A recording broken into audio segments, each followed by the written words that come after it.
Hey guys, welcome back to Wrestling News 365. Hope everyone is doing very well. As always, there is a ton of news stories to get into today, especially in the world of Impact Wrestling. Of course, today it's Thursday, which means it's Impact Wrestling on Access TV Day.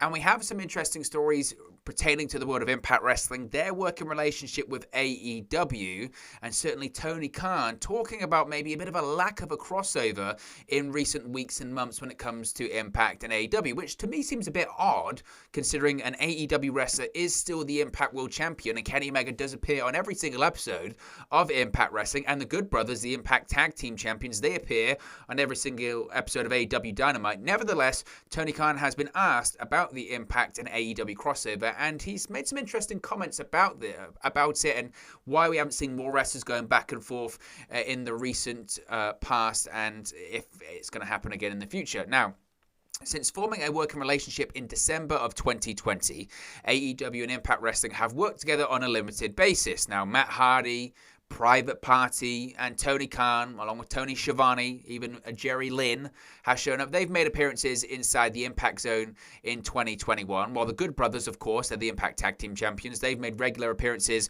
on AEW Dynamite as part of the Elite. Of course, AEW's Kenny Omega is the reigning Impact World Champion, and former Impact Wrestling Executive Vice President Don Callis, of course, is the manager for the Cleaner 2. But neither promotion has exchanged any new talent for a while now, though, and Tony Khan revealed why this is the case during a chat with the New York Post. Now, before we get into Tony Khan's quote there, I know some people will say, well, what about Thunder Rosa? Thunder Rosa, she appeared at Slammiversary a couple of weeks ago. She's with AEW now. I think at the time she was still technically, very technically, an NWA star, and that was worked out as part of an NWA agreement. I don't know if that's the case, but the point is, and it's a fair point to make, certain fans on social media are pointing out that, previously we had Matt Hardy and Private Party show up along with Tony Khan appearing in the paid advertisements and Tony Schiavone in the paid advertisements, etc.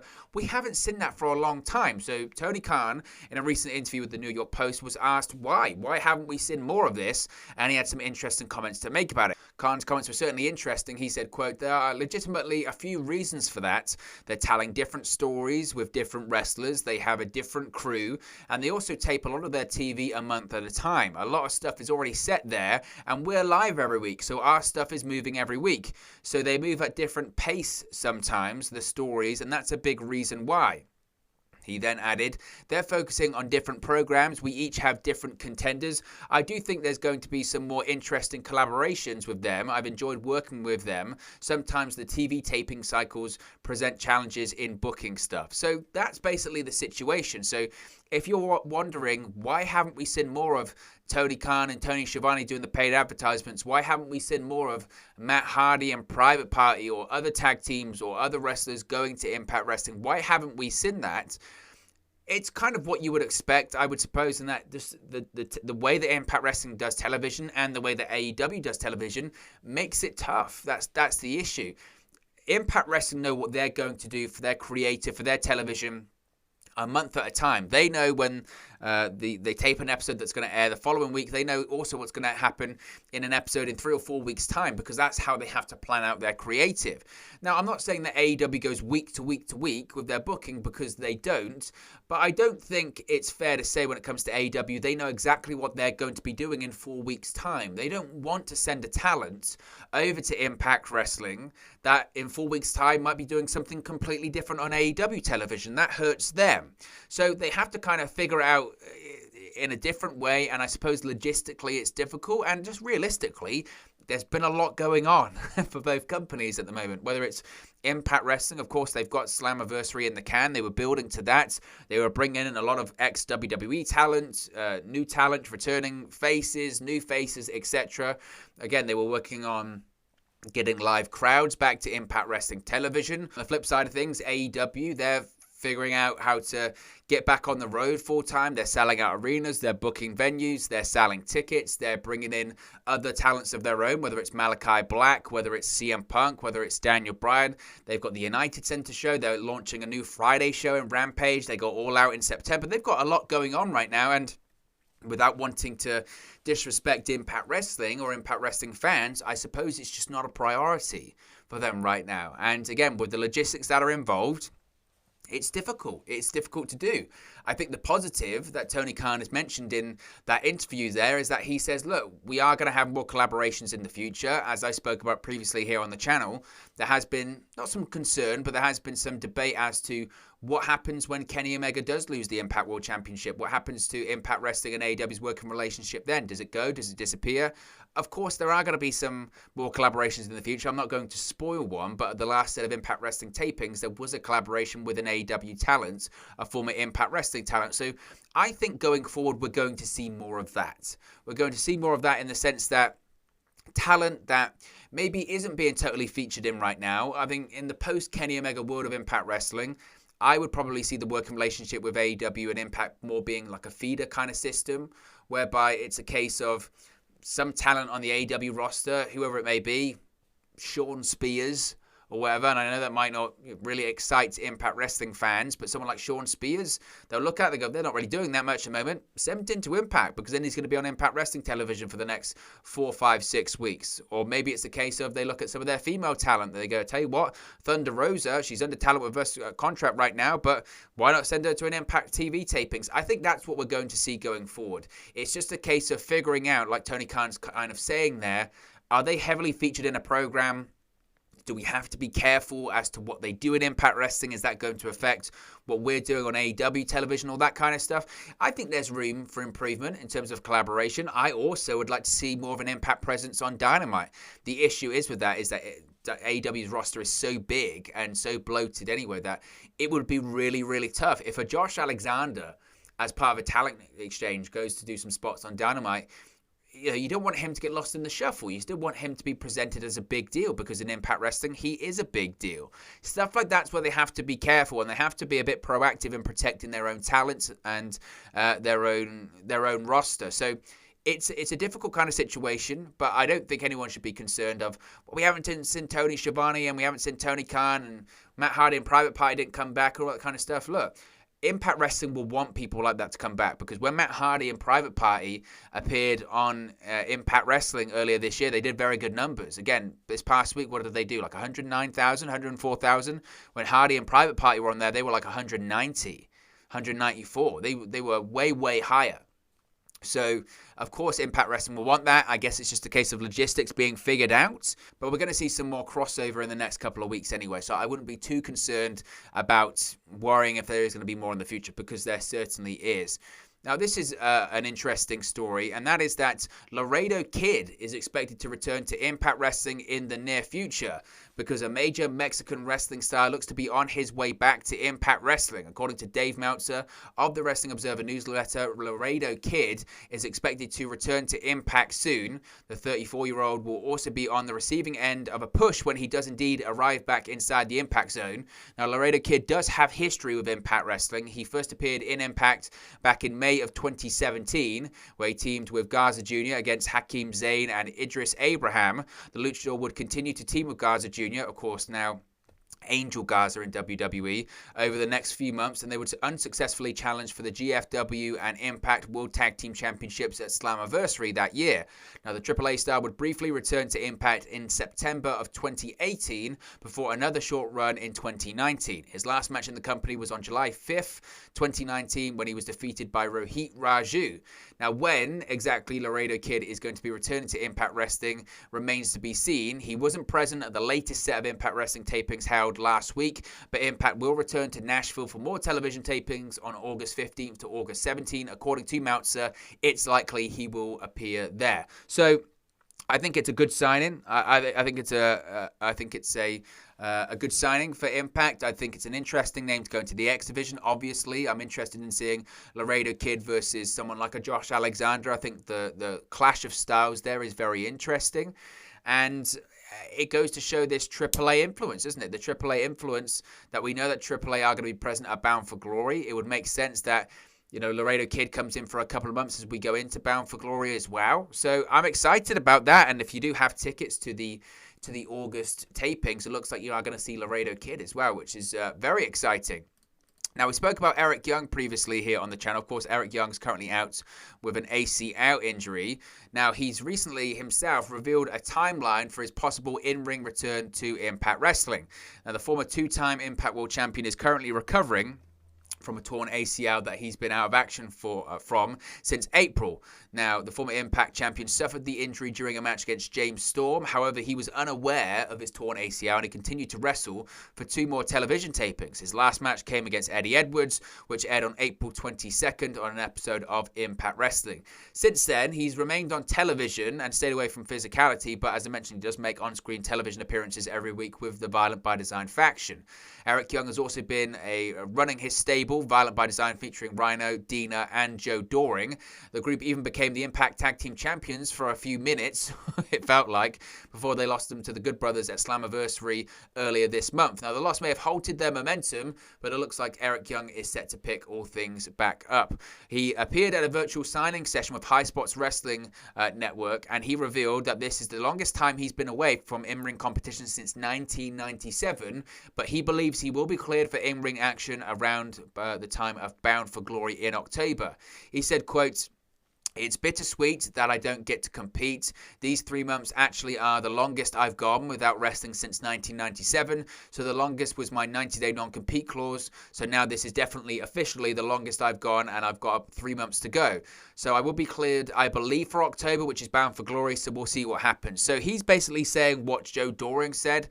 If you recall, Joe Doring did an interview with a podcast right before Slammiversary, and he was essentially asked the same question: what's the situation with Eric Young, his ACL? When's he going to come back? When do you think he's coming back? Joe Doring said during that interview, the hope is that he's going to be back for Bound for Glory in October. He's rehabbing really well. He's way ahead of schedule. And the hope is that he'll be back in October. Now, Eric Young himself is saying the same thing. I've got about 3 more months to go. I think I'm going to be back in October. I feel healthy enough to be back in October, which is great news. Eric Young's a massive asset, a massive asset to Impact Wrestling. Everyone within the company knows that. Everyone in Violent by Design certainly does. The guy came back off WWE television last year and was ice cold. He had not been featured at all. He was doing nothing. It was just, like I said, he was doing nothing, and he was, if he did anything, he'd be on main event, lose easily, decisively. He wasn't even one of those names that when he was released by WWE last year that it felt like a big deal of, oh, he's back on the free agent market. It was like, oh, it's okay, because you kind of felt like maybe this is it for Eric Young. Maybe he had his time in the sun and it's over now. And he came back and he got white hot immediately. So much so, he became the world champion again because he had to switch things up because he was that over. He was doing that good of work. That's what Eric Young brings to the company. And not just that, he can do anything. Eric Young can do absolutely anything. He can be babyface, he can be heel, he can be serious, he can be comedy, he can be crazy. There aren't many people with his kind of experience as well, but there certainly aren't that many people that can pull that off. There just aren't. So Eric Young, especially with his history of Impact Wrestling as well, he's invaluable, absolutely invaluable to that company. So the quicker that Eric Young gets back, the better. As I mentioned, as to when it will be, he's hoping for Bound for Glory. I would suggest, considering like the names like Chelsea Green, admitted that she wasn't exactly cleared by her doctor to wrestle. It's just there's no athletic commission in Tennessee, so she can basically do what she wants. I would assume that if Eric Young feels he can compete by the time Bound for Glory comes back in October, he will wrestle. If he's saying he thinks he'll be ready by October, if Joe Doring says he thinks he'll be ready by October, I would suggest that probably Eric Young is going to be back by October. That would be what I would guess, but time will tell as to whether that happens or not.